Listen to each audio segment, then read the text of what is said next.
Welcome back, friends, to another Dissidia Final Fantasy Opera Omnia video. Lids87 here, and in today's video, we're going to be taking a look at Gabranth with their brand new LD weapon to see how worthy they are of your precious tickets and or gems. Before I get into it though, friends, please remember to hit that like and subscribe button, and shoutouts where shoutouts are due. Rems Database, Materibot, Compendium, and Toneberry Troop. Those links will be down below in the description. March 22nd, UTC time, we will be getting our very first Dimensions and Transcendence. Alright, so good luck with that. This is Lufenia difficulty content.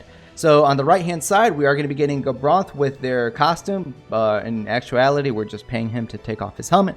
But on this slide, there is nothing in terms of a free multi-draw on this banner.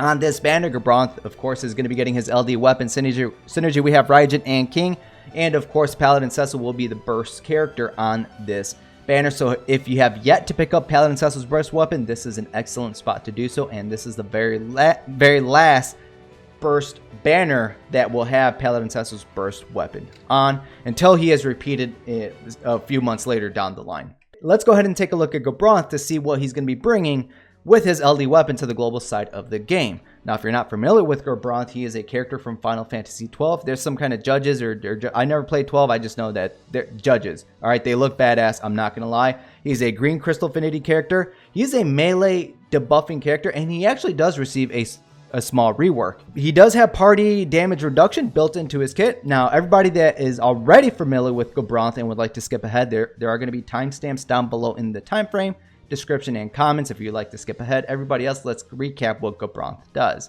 Gabranth's first ability, Circle of Judgment, it has 9 uses. Now, the debuffs inflicted by Circle of Judgment, they are perhaps the most important part of his kit as they influence a certain mechanic that is built into his kit. So let's go ahead and get into this. Alright, so Circle of Judgment, it is a 4-hit melee AoE Brave plus single target HP attack.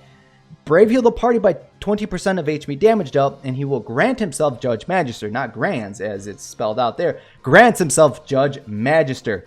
Now, if you are attacking, or if Gabranth is attacking an enemy afflicted with Criminal's Mark or Outlaw's Brand, which we're going to talk about here in a moment, Gabranth will inflict with Circle of Judgment a 20% down to both attack and defense for 6 turns. Judge Magister is a 6-turn buff on Gabranth that is going to increase the party's attack and max rate by 50% and reduce Brave damage by 30% for the entire party. While active, Brave and HP attack will upgrade to their ++ forms. Both of these will inflict that attack down and defense down debuffs if the enemy is afflicted with Criminal's Mark or Outlaw's Brand. Also, while Judge Magister is active, if one of your party members receive a Brave or HP attack, Gabranth will counter with debuffs. The attacking enemy will be inflicted with Criminal's Mark and Judgment. Judgment is a 6-turn debuff that is going to decrease that enemy's max Brave by 20%. Now, this debuff right here is Gabranth's most important debuff, Criminal's Mark. It is a 6-turn debuff that is going to decrease that target's attack by 20%. Brave damage by 40% of int Brave, and when there are 4 or more debuffs on that target, Criminal's Mark will upgrade to Outlaw's Brand. Outlaw's Brand is a more potent version of Criminal's Mark. So Outlaw's Brand is going to decrease that target's attack by 40%, Brave damage by 80% of int Brave. That target will receive more HP damage by 10%, but if the enemy, if there are less than 4 debuffs, this will revert back to Criminal's Mark. Now, the beautiful thing about this is that those 3 other debuffs, so this counts as 1, Criminal's Mark counts as 1, and then those 3 other debuffs, they do not have to be inflicted by Gabranth. He can inflict 4 debuffs on his own, but if for some reason his other debuffs get pushed off for some reason, and you have other debuffs on the enemy, as long as there's 4, you will always have Outlaw's Brand on that target. Circle of Judgment is also Gabranth's call action, so Gabranth will come in, perform Circle of Judgment. Now, with EX plus 2 out of 3, when Gabranth comes out onto the field, the enemies will be automatically inflicted with Criminal's Mark and Judgment, and we'll talk about his EX plus 2 out of 3. But upon performing Circle of Judgment, the target will be inflicted with 20% attack down and 20% defense down for 4 turns. His second ability, Execution, 8 uses. This will Brave heal by 20% of max Brave. 6-hit melee, Brave plus HP attack with 20% HP splash. If you are attacking an enemy afflicted with Outlaw's Brand, so Criminal's Mark upgraded, when the enemy has 4 debuffs or more, this will automatically break that target. If that target is already broken, this will cancel their break status and then Gabranth can essentially re-break them again. But instead of the 20% HP slash, this will do 50% HP splash. Gabranth's additional ability, Protect All, 2 uses of this. Self for 3 turns, there's going to be a 20% attack increase when Gabranth is attacking a debuffed target. But there is some survivability to the party in the form of 40% party HP damage reduction. So ideally you want to use this when you believe that your party members are in trouble from receiving a hefty HP attack. Gabranth's EX ability, Quickening, this does recharge at a normal recast speed. 5-hit melee Brave plus HP attack executed 3 times with 20% HP splash. If you are attacking an enemy afflicted with Outlaw's Brand, this is going to break that target, or if they are already broken, this will cancel their break status with 50% HP splash. You guys are seeing why Outlaw's Brand is very important for Gabranth, because the rest of his kit is influenced by it, and he can't break those targets. And he will also, gosh damn it, grant himself Judge Magister upon using Quickening. At EX plus 2 out of 3, when the quest starts, Gabranth will gain Judge Magister for 6 turns, and at the start of each wave, Gabranth will inflict Criminal's Mark and Judgment on all the targets.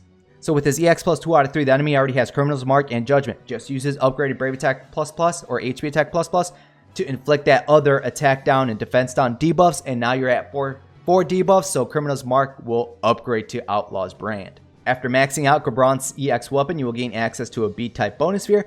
After dealing a crit hit, the wielder party-wide for 3 turns, they will reduce the amount of brave damage they receive by 30%. So not a bad bonus sphere, especially for tanks, to help give your party members some survivability. Gabranth's LD weapon, his LD ability, Innocence. He has 3 uses of this. This is a 4-hit melee AoE Brave plus HP attack, split HP, executed 2 times. If the enemy is debuffed, the Brave damage is increased by 50%. This is going to Brave heal the party by 20% of HP damage dealt. If Gabranth is attacking an enemy afflicted with Criminal's Mark or Outlaw's Brand, this will inflict that 20% attack down and defense down debuffs.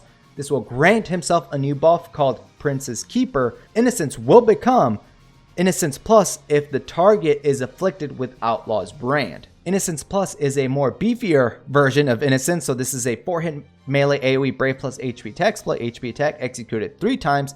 Brave damage is still increased by 50% when attacking a debuffed target, and this will break the target or cancel their break status if already broken. Prince's Keeper is a 12-turn buff on Gabranth that is going to increase his max Brave and attack by 30% and have a 20% party HP damage reduction. His LD call actions, Innocence Call. Gabranth's going to come in, perform Innocence. Enemies will be inflicted with Criminal's Marks and Judgment due to EX plus 2 out of 3. There is going to be a 6-turn caller effect that is going to increase the caller's attack and max Brave by 20%. And finally, Gabranth's last piece of equipment, his 7-star armor. It's going to come with the support's keystone that is going to increase the party's attack by 5% and also increase the party's held Brave and HP damage limit by 5%. Pros about Gabranth's are actually his debuffs, and the beautiful thing is that he does not need anybody else in order to get 4 debuffs on the targets. He can do this his damn self. He has auto break built into his kit. As long as you have Outlaw's Brand afflicted on the target, he can auto break or cancel the break status with his execution, with his quickening ability, or with his innocence ability.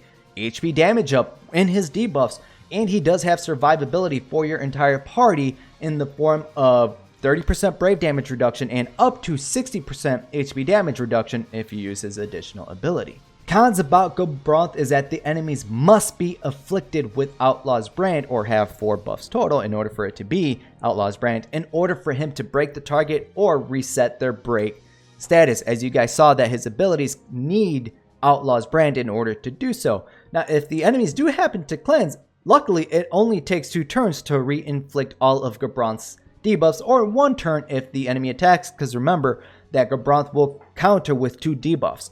And finally, 2 of his debuffs are generic, his attack down and defense down debuff, so they could potentially get pushed off, especially if the enemy buffs himself with 4 frame buffs. Then Gabranth won't be as useful anymore because he heavily relies on the enemy needing 4 debuffs for his Criminal's Mark to upgrade. Alright friends, now we're at that portion of the video. How worthy are they? How worthy is Gabranth of your precious tickets and or gems? Now, just like I mentioned earlier in this video, there is no free multi-draw on this banner, but this is an excellent banner to pick up Paladin Cecil's burst weapon if you have yet to do so. So where does Gabranth lie? He is worthy of your precious tickets and or gems on my worth-o-meter. Now, I will say this, if you guys don't have some form of debuffer in your compositions on your roster, I highly recommend you guys do so. Doesn't have to be Gabranth necessarily, but pick yourselves up a debuffer. But let's talk about Gabranth because this is his video right here, right now. So Gabranth, 4 primary debuffs that are going to pretty much poison the enemy by 80% of Imbrave. He's going to decrease the enemy's max brave and defense by 20%, reduce their attack up to 60%, and there is going to be HP damage increased by 10%. Not only that, he gives your party members some survivability in the form of 30% brave damage reduction and up to 60% HP damage reduction. 20% is coming from his LD buff, Prince's Keeper, and 40% is coming from his additional ability. So if you guys see a very beefy attack heading your way, use that additional ability so you can survive this. And due to his debuffs, the enemy will be automatically broken with his execution, with his quickening, and with his innocence abilities as long as they have Outlaw's Brand on them, or it will cancel their break status, pretty much turning Gabranth into a mini delayer because every time you break an enemy, they get delayed.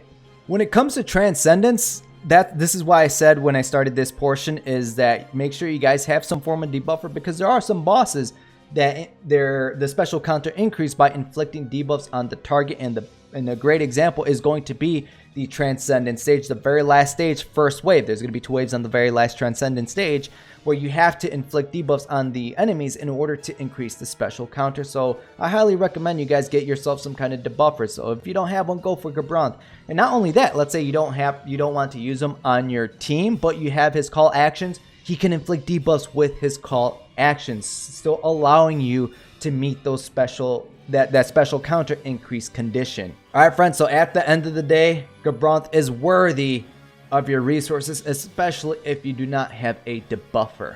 Let's go ahead and quickly talk about some alternative examples if you are not a fan of Gabranth or unfortunately you are broke to go after Gabranth. Now here are just a few examples. There are plenty more examples in the game. So we have Vincent, who already has attack down and brave down in 2 forms of brave damage towards the enemy, and along with fire resist down and thunder resist down. We have Kefka, who has an LD weapon, who has a burst weapon. He is a burst character. He inflicts attack down, speed down, defense down, blind, HP attack disable, meaning that the enemies cannot perform HP attack on your party members. He has Sneering Clown, which is going to further lower that enemy's attack and defense with brave damage. Also, we have Camelot, who has buffs that are auras that are going to decrease the enemy's attack and magic attack. He has delays built into his kit. He has paralysis built into his kit. Caius, who has poison, max brave down, defense down, and can instantly break with one of his debuffs. And he also has a delay and he can initiate a chase sequence. And we do have Ferris, but she will be coming out in a few months with her LD weapon, and she's a great option. Okay, if you guys don't have Gabranth, I mean, let's be real, Gabranth is going to repeat a few more times in the future, but if you guys don't have Gabranth and you're going to be going for Ferris's LD weapon, awesome, because Ferris is going to be coming with Charming Dance, which is going to lower brave damage dealt, which is going to reset the enemy's brave to 0 after their turn. She's going to have poison, a beefy attack down, a beefy defense down, and max brave down. All right, friends, so if you have some of these units or are going to be pulling for some of these units in the future, then you could potentially skip out on Gabranth. Again, friends, these are just a few examples. That is it for this video, friends. I want to thank you guys for watching my How Worthy Are They covering Gabranth. Be sure to let me know down below in the comments what you guys think about Gabranth. Are you guys going to be going for Gabranth? Me, personally, I am going to be going in with gems for Gabranth. I've always liked Gabranth in this game. I've always thought he looks cool. You know, I'm getting, you know, the old school Halo 3 kind of vibes with the armor, and he just looks badass. It's like, it's a darker armor, but I do like how he looks. I've always liked Gabranth. I've always liked what he does, so I want his LD weapon. I'm gonna be going in with the gems. All right, friends. So again, your wonderful comments down below and your personal plans. And until next time, friends, good luck and have a good one.